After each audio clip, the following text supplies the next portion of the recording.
Bonjour, bonjour à toutes. Comment il est? Toujours avec grand plaisir et toujours contentement d'Anneker que m'y retrouve à Zot tous les matins, comme d'habitude, du lundi au vendredi pour se causer la réunion entre 6h et 6h25.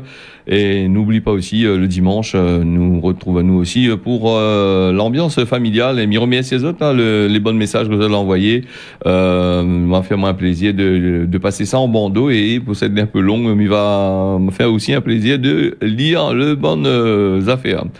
En tous les cas, nous l'est aujourd'hui déjà jeudi dans notre pays, La Réunion et un peu partout dans le monde aussi. Nous jeudi, donc dans certains pays, pourquoi arrive jeudi, il n'a un peu fini de passer. Alors donc nous les ensemble pour parler de l'actualité, l'actualité quasiment essentielle avec le Covid. Il échappe pas, nous est encore dedans pendant un bon moment encore, bien que les cas l'a baissé. Donc voilà. Donc et nous va parler aussi de la haute autorité de la santé qui recommande le troisième dose de vaccin pour les soignants. Déjà les soignants, tu veux pas trop mettre de vaccin. Là donc la haute autorité il recommande à autres des troisième doses. Il risque tout à l'heure oblige les autres de mettre le troisième dose. Là si tu veux plus confinement tout ça là va les gréver un peu partout là. Donc voilà. Donc après avoir dit à autres bon si autres ils vaccinent pas ils payent pas autres ils mettent un peu d'euros mais là ils achèvent les affaires. Donc ils ajoutent un troisième dose pour les vaccins. C'est la haute autorité qui recommande ça, la dose de rappel pour pour ce fameux personnel soignant. C'est une recommandation comme on a dit aux personnes à risque surtout. Donc aujourd'hui l'ensemble des professionnels qui prend en charge des personnes les vulnérables, les concernés, des personnes fragiles, des comorbidités, les soignants dans ce cadre-là, il risque d'obliger les autres de mettre une troisième dose de vaccin là-dessus. Zot est toujours bien connecté sur Télé Créole. Voilà pour la dose machin. Et moi, je vais faire un petit tour là du côté de l'Hermitage. On est parti faire un reportage là-bas. C'était la journée des aidants. Le sport avec ces personnes-là est assez important. Pour cette la suivre sur les réseaux sociaux, toutes les bonnes conférences. Il y en a certains étaient assez intéressants. Il y en a certains étaient à peu près corrects. Donc dans l'ensemble, chacun a pu prendre d'autres avis et puis apprécier les affaires. Et nous regarde un petit reportage qui a été réalisé par CRJ. Elle avait aussi François, notre technicien, que l'a fait le montage. Et puis il avait aussi Lalaine avec ces affaires-là. On écoute le reportage, les aidants familiaux là du 5 octobre avec le sport. Donc aujourd'hui, pour cette journée nationale des aidants, je suis aussi président de l'association Bouzanou. Donc on vient vraiment pour parler de l'activité physique adaptée. Donc comment faciliter cette pratique pour les personnes qui souffrent d'une pathologie avec ou sans handicap. Et le but de cette journée, donc j'ai donné une conférence pour parler de cette activité physique adaptée comme outil de prévention, donc pour ludique pour l'aidant et l'aider.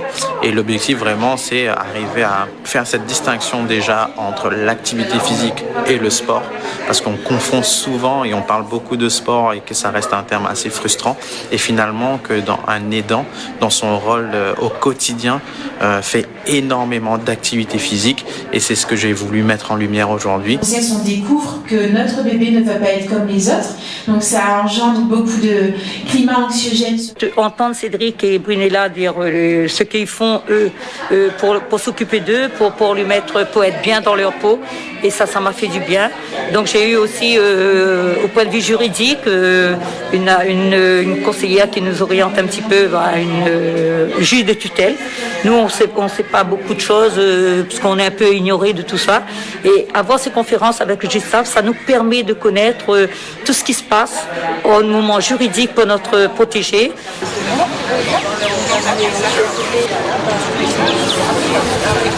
Donc ici on a un petit stand pour parler du dépistage organisé des cancers. On a 3 programmes de dépistage organisé. Le dépistage organisé du cancer du sein, donc par la mammographie qui se fait entre 50 et 74 ans tous les 2 ans. Le dépistage du cancer colorectal qui se fait par un petit test immunologique qui est à répéter aussi entre 50 et 74 ans tous les 2 ans, hommes et femmes. Et le troisième programme de dépistage organisé, c'est le dépistage organisé du cancer du col de l'utérus. Je suis Iris, je suis aidante. Voilà Henri-Claude, mon frère handicapé. Donc voilà, je l'aide comme le mot aidant dit. Et je suis là pour me renseigner, pour voir un petit peu qu'est-ce qu'on a droit, qu'est-ce qu'on n'a pas droit, et puis pour prendre un petit peu moment de détente. Nous sommes présents aujourd'hui sur ce village afin de pouvoir sensibiliser les gens autour de la thématique de la santé sexuelle. Nous proposons du dépistage de deux virus, l'hépatite C et le VIH. Ce dépistage est totalement gratuit et anonyme.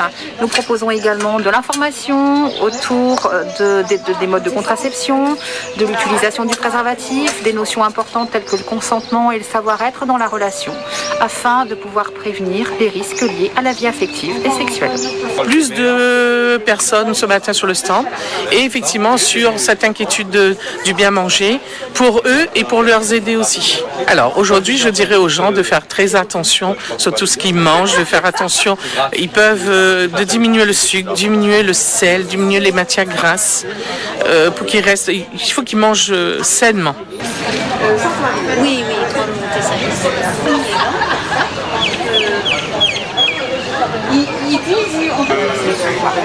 Alors pour le mot de la fin de ce reportage-là, vous avez bien vu ce que madame l'a dit, il faut manger sainement. Dans le monde où nous vivons, c'est un petit peu compliqué de manger, de suivre les restrictions qui dit à nous, manger sans sucre, pas avec beaucoup de sucre, parce que vraiment pas de sucre, mais pas avec beaucoup de sucre, pas avec beaucoup de sel, manger les bons produits, les assez compliqué, surtout ici à La Réunion, vu la cherté de la vie.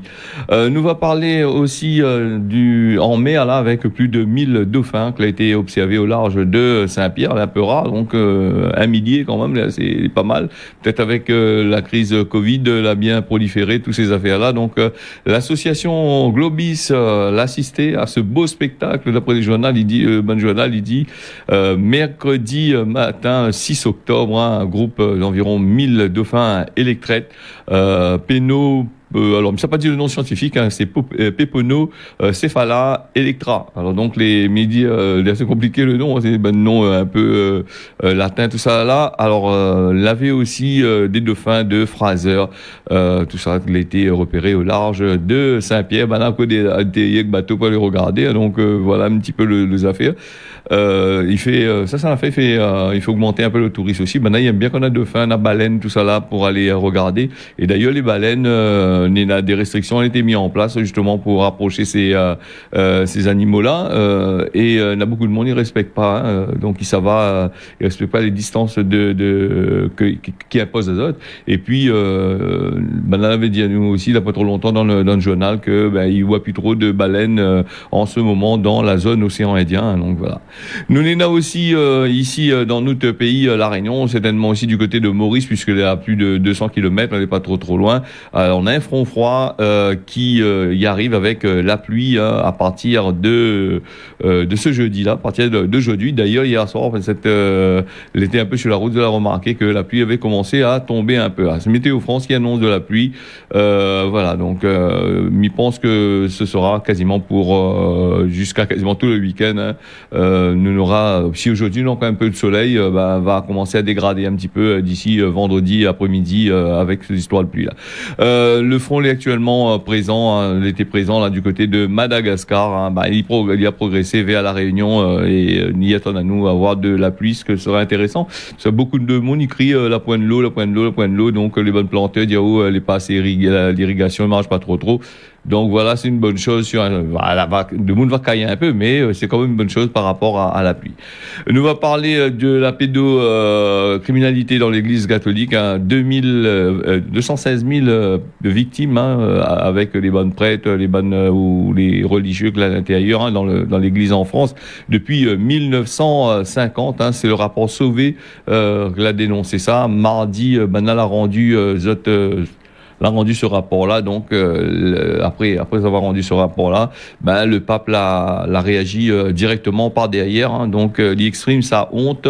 Le pape François l'a exprimé mercredi, ben, en répétant plusieurs fois ce mot dans la publication d'un rapport classé accablant là par rapport à la pédocriminalité au cœur même de l'Église de France. Hein.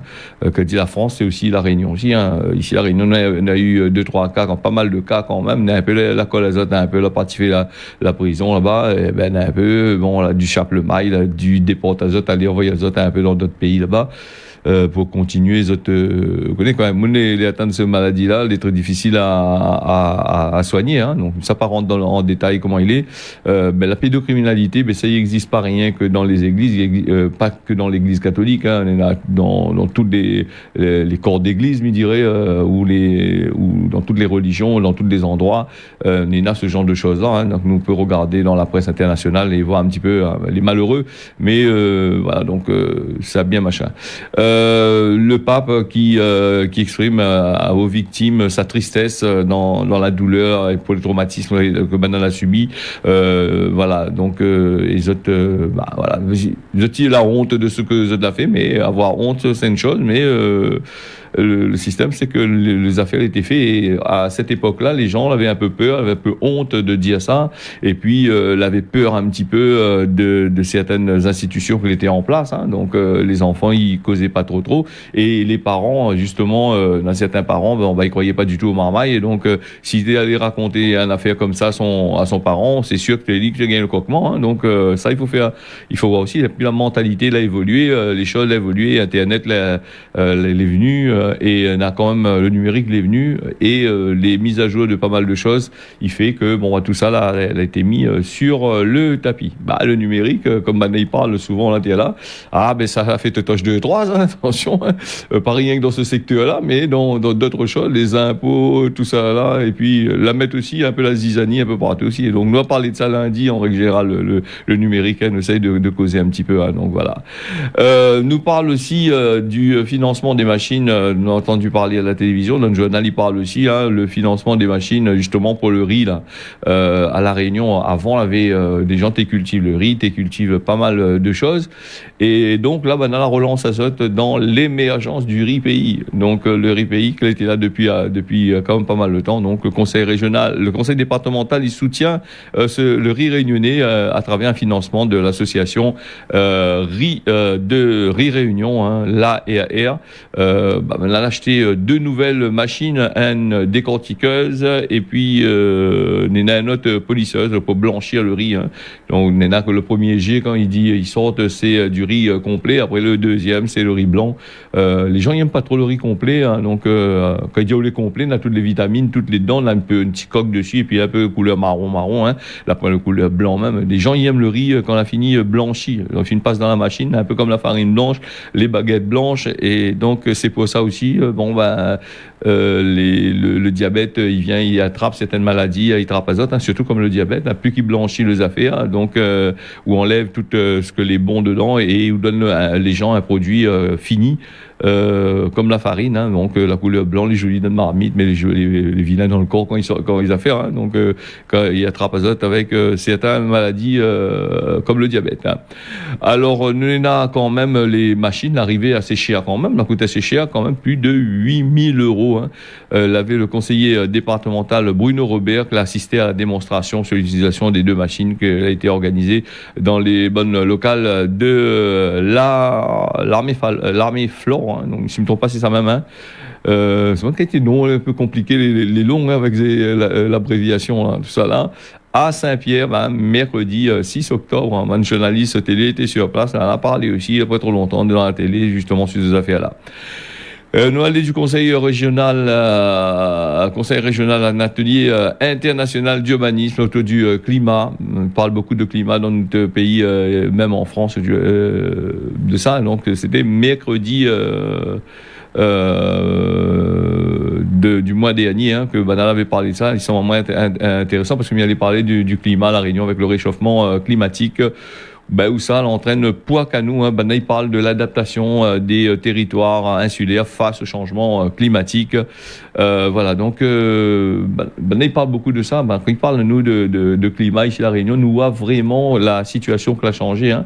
Elle est inquiet, les tracassés pour dire bon ben ici dans les colonies françaises, mais dans les départements français, parce que certains deviennent colonies même, puisque certains n'est pas traités de la même façon. Nous il annonce à nous des plans, mais nous aussi il émerge beaucoup de constructions, beaucoup de projets, tout ça là. Il bétonne. On a de jolies routes à La Réunion, hein, j'ai jamais vu ça.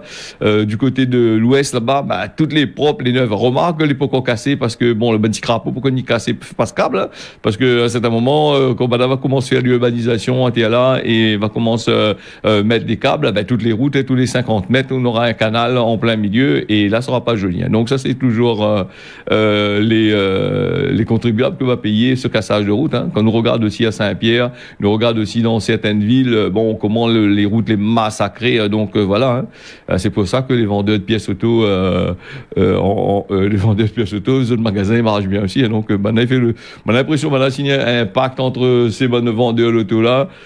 Ces bonnes vendeurs de pièces là et certaines collectivités, hein, parce que les routes, il faudrait faire peut-être attention, arranger un peu. Hein. Et puis si ça achète un auto neuve aussi, la route est cassée aussi. Les pièces de maintenant, les voitures neuves, là c'est cher quand même. Hein. Les papas ils vendent vieux l'auto, donc ils trouvent pièces partout. Voiture neuve, faut passer à la maison en bas et commander. Si le casse a une affaire là-dessus, crois-moi, faut le porte-monnaie. S'il est plus sous garantie, faut le porte-monnaie les assez assez bien fourni. Donc voilà. Alors, nous va aller du signature du campus de l'innovation tropicale et insulaire du TCO qui signe un partenariat avec la Caisse des dépôts. Voilà, donc mercredi 5 octobre, Zola présenté le projet sur l'innovation tropicale et insulaire. Donc voilà, à l'occasion de la venue d'Éric Lombard, directeur général de la Caisse des dépôts et consignations. Alors, une convention de partenariat a été signée dans le cadre du plan d'innovation outre-mer, financement de 100 000 euros qui va être attribué au TCO. Bon, le truc de consignation là, ça c'est un endroit, il y a un peu l'argent dedans là, l'argent, voilà, donc la débloque un peu, là va pouvoir encore, ces derniers temps, mais remarque, hein, peut-être les élections, les présidentielles y arrivent là aussi, nous ici à Réunion, voilà, donc nous voit quand même pas mal de choses à débloquer là, l'argent il sort là, je sais pas où là, après ici à Réunion, les pauvres, nous les misères, le seuil de pauvreté, il parle de seuil de pauvreté, nous, un tas de monde vivent sur le seuil de pauvreté, ils préfèrent investir dans les routes ou sinon ça dans autre chose que d'investir de faire sortir le peuple dans la misère. Donc voilà un peu les affaires. Nous avons quand même pas mal de choses aussi. Nous avons aussi que 66% de la population éligible à un schéma vaccinal complet. Donc l'ARS a décidé de fermer des centres de vaccination. Tout le monde quasiment commence bien vacciner les autres. Donc là maintenant ils ferment un peu comme en France. En France aussi, maintenant on a fermé pas mal de centres de vaccination. Pourquoi? Parce que les plus assez fréquentés et le schéma vaccinal complet de certaines personnes a bien évolué. Donc voilà, schéma vaccinal complet, 54% de la population au total, hein, plus de 456 000 personnes. Si je ne me trompe pas, la pu mettre autres vaccins première ou 2 doses complètes. Donc nous aurons l'occasion de reparler de ça là-dessus. Nous va passer aussi nous va passer au gaz. Donc ici, bien qu'ici à La Réunion, le gaz est géré par la région, les géré aussi par la préfecture, hein, justement pour la fixation des prix. On en parle à nous depuis un bon bout de temps là-bas du côté de la France, à la poussée de la fièvre du gaz, on appelle ça, du gaz européen, avec des records qui ont été atteints pour mercredi, hein, là en pleine crise mondiale. Hein. Donc la Russie qui fournit quand même pas mal de gaz à la France, à d'autres pays à côté. Elle a boosté un peu cette ban free, hein, donc Vladimir Poutine, le président russe, a annoncé quand même qu'elle a augmenté plus de 12 à 16% quand même, hein, de l'autre côté là-bas. Ici, nous on a la chance de prendre des bidons à machin, faire du stock si nous avons senti machin. Qui ça trop augmenté, vous savez, là les moyens. Et là-bas, par contre, du côté de Du côté de la France, on a aussi des bouteilles, mais le gaz, la plupart du temps, il rentre, il arrive chez eux comme de l'électricité, en compteur, dans un compteur de gaz. Donc, quand il augmente, il ne demande pas autres qui perdent, qui gagne. Donc, quand il augmente, toutes les petites affaires augmentent en même temps. Donc, voilà. Et nous arrive, 6h21 sur Télé Créole, un journal assez rapide quand même. Donc, voilà. Donc, nous, on va passer à bientôt à la fin des tests confort en France. C'est un pari à double tranchant, d'après ce que Bana dit. Les tests confort, c'est des tests Covid là que les gens ils savent faire. Parce que vous n'avez pas envie de faire le vaccin, donc vous avez fait 10 tests. Ça fait 10 tests, mais tout ça là, vous ne veux pas vacciner, donc ça fait les tests. Donc apparemment, ou sinon ça, que vous avez envie d'aller dans un endroit, dans un test Covid pour être plus sûr, de ça faire le test. Donc le gouvernement ne veut plus rembourser tout ça. Dit retire l'argent de la poste des contribuables, paye cette affaire par eux-mêmes. Donc beaucoup de personnes les prix là-dedans. Là maintenant ils disent l'effet vaccin si ils ont envie de l'effet vaccin, sinon ça, mettre la main au porte-monnaie pour pouvoir payer les tests de confort, les tests de Covid-19. Après les tests de confort aussi, quand nous parle de tests de Covid aussi, nous n'avons les pour les tests, les tests PCR là, donc sur prescription médicale pour certaines personnes qui est allergique au vaccin. Pour être allergique, il faut avoir été piqué. Donc, si vous êtes allergique au vaccin, vous avez été piqué par la première dose. Donc, pour les personnes que les allergiques ou les marmailles, les enfants, les mineurs, le gouvernement fait un geste apparemment. Il ne payera pas sur prescription médicale. Voilà, dans le machin. Et puis, nous va aller du côté de l'Afghanistan. L'Afghanistan, on rappelle à Kaboul, là-bas, quand les bandes Afghans, les talibans, là, prend le pouvoir, tout le monde a eu peur de la Troisième Guerre mondiale, je sais pas quoi, tout ça, ils a pété dans tous les sens. Les talibans, t'es sauté en l'air dessus, dans le truc, vous avez gagné, t'es fait n'importe quoi. Vous avez gagné, oui, mais le problème, c'est que les États-Unis, quand la quittent le pays, là, prend toutes les bonnes affaires, parti avec. Et sinon ça, là, les bonnes armes, les bonnes jeeps, les hélicoptères que la laisse aux autres, c'est des trucs les plus fonctionnels vraiment. Et pour avoir des pièces pour ces matériels-là, où ça il faut commander, pas en Chine bien sûr. Là ils vendent pas ça chez AliExpress, donc ils vendent aux États-Unis, les fabriques. Quoique les États-Unis, il fait faire des avions, des hélicoptères un peu partout. C'est un pays, s'il est solidaire avec talibans, il risque de vendre azote. En tous les cas, le problème des talibans, la rend le pays un peu plus misère. D'après ce que la presse il dit, les prendre avec des pincettes. Entre ce que nous entendons sur le plan national et international, souvent comme il dit, les informations comme il donne à Azote, les tirer sur des sources sûres, mais ces sources sûres là aussi, des fois il faut faire très attention aussi, parce qu'il peut être sûr pour certaines choses et pas sûr pour d'autres choses. Donc c'est très difficile à détecter tout ça. Donc d'ailleurs, il y a des agences spécialisées dans les fake news, tout ça, là, en train de mettre en place pas mal de choses. Donc si nous revenons sur l'Afghanistan, voilà, donc le pays, les hôpitaux, tout ça, on a des gros problèmes, tout ça, et voilà, rien ne va plus de l'autre côté là-bas, c'était prévu, donc un pays qui sorte dans un truc, il retrouve tout seul, même que avec certains pays qui aiment aller, mais les autres pays qui mettent des bâtons, surtout les États-Unis, s'ils mettent des bâtons dans les roues, alors là c'est la catastrophe le plus complet. Voilà en gros sur on doit faire bien des petits points avec l'OMS qui dit que c'est la point de contrôle sur ce virus-là. Il faut faire très attention et il faut que Banaï arrête de dire des bêtises, des conneries, de dire que les autres maîtrisent tout.